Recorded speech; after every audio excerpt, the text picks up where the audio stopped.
हरियाणा विधानसभा चुनाव को लेकर सियासी गलियारों में जमकर हंगामा मचा हुआ है, तो वहीं चुनाव के बीच राहुल गांधी अचानक से करनाक के घोघड़ीपुर गांव पहुंचे। इसके बाद से ही हर कोई हैरान है। राहुल गांधी ने अपने हरियाणा दौरे के बारे में किसी को कोई जानकारी नहीं दी थी। ऐसे में प्रदेश के किसी भी कांग्रेसी नेता को उनकी इस यात्रा के बारे में जानकारी नहीं थी। राहुल गांधी अचानक से घोघड़ीपुर गांव अमेरिका में घायल युवक के परिजनों से मिलने के लिए पहुंचे हैं। सीएम नायडू ने एनडीए विधायक दल की बैठक को संबोधित करते हुए दावा किया कि तिरुमाला के लड्डू भी घटिया सामग्री से बनाए गए थे। उन्होंने घी के बजाय जानवरों की चर्बी का उपयोग किया।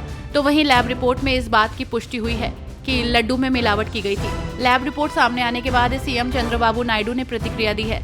उन्होंने दावा किया कि तिरुमाला के लड्डू भी घटिया सामग्री से बनाए गए थे। उन्होंने घी के बजाय जानवरों की चर्बी का उपयोग किया।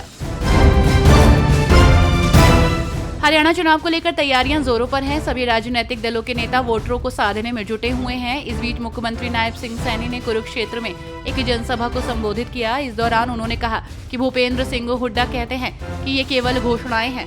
मैंने उन्हें कहा कि आप 10 वर्ष तक हरियाणा के मुख्यमंत्री रहे हैं। अगर आप मिलान करेंगे तो मेरा 56 दिन का कार्यकाल आपके 10 वर्ष के कार्यकाल पर भारी पड़ेगा।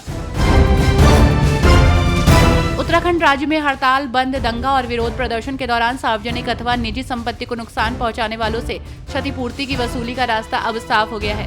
राजभवन ने विधानसभा से पारित उत्तराखंड लोक एवं निजी संपत्ति क्षति वसूली विधेयक को मंजूरी प्रदान कर दी है। अब ये अधिनियम का स्वरूप ले लेगा। महाराष्ट्र में चुनावी तारीखों के ऐलान से पहले सियासी बवाल मचा हुआ है। इस बीच महायुति और विपक्षी महाविकास अघाड़ी गठबंधन के विकल्प के रूप में पूर्व सांसद संभाजी छत्रपति राजे और राजू शेट्टी के साथ साथ निर्दलीय विधायक बच्चू कडू ने परिवर्तन महाशक्ति के गठन की घोषणा की है। पूर्व राज्यसभा सांसद संभाजी राजे ने कहा कि महाराष्ट्र के लोग बेचैन हैं और बदलाव चाहते हैं। जम्मू कश्मीर में चुनाव के चलते नेताओं की बयानबाजी भी सामने आ रही है। ऐसे में जम्मू कश्मीर के पूर्व मुख्यमंत्री और नेशनल कॉन्फ्रेंस के अध्यक्ष फारूक अब्दुल्ला ने एक बार फिर भाजपा पर हमला बोला। उन्होंने कहा कि 1947 में देश के बंटवारे के समय नेशनल कॉन्फ्रेंस यहाँ थी, नहीं तो जम्मू कश्मीर पाकिस्तान का हिस्सा बन गया होता। साथ ही उन्होंने 1989 और 1999 की घटनाओं का हवाला देकर आतंकवाद फैलाने के लिए केंद्र सरकार की नीतियों को जिम्मेदार ठहराया।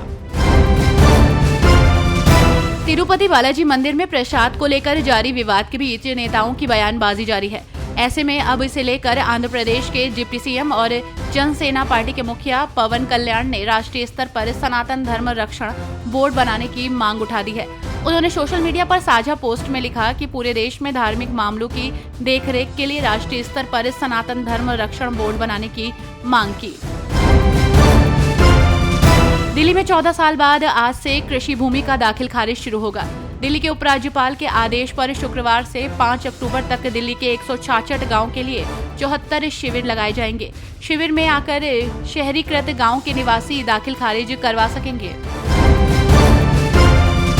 पंजाब सरकार ने किसानों को खाद के साथ जबरन अन्य कृषि उत्पाद बेचने से रोकने के लिए 4 टीमें गठित की हैं। इन टीमों की निगरानी संयुक्त निदेशक स्तर के अधिकारी करेंगे। कृषि मंत्री गुरमीत सिंह खुड़ियान ने माझा किसान संघर्ष समिति के साथ बैठक के बाद इन टीमों के गठन के निर्देश दिए थे। पंजाब को पर्याप्त मात्रा में डीएपी और अन्य फास्फेटिक खाद प्राप्त हो रही है। झारखंड के मुख्यमंत्री हेमंत सोरेन ने भारतीय जनता पार्टी और केंद्र सरकार पर निशाना साधा। उन्होंने कहा कि आपकी सरकार आपके द्वार कार्यक्रम के तहत गढ़वा जिले के मैराल में जनसभा को संबोधित करते हुए उन्होंने कहा कि मुझे मुख्यमंत्री पद से हटाने के लिए राज्य के सारे पूर्व सीएम बीजेपी में चले गए हैं।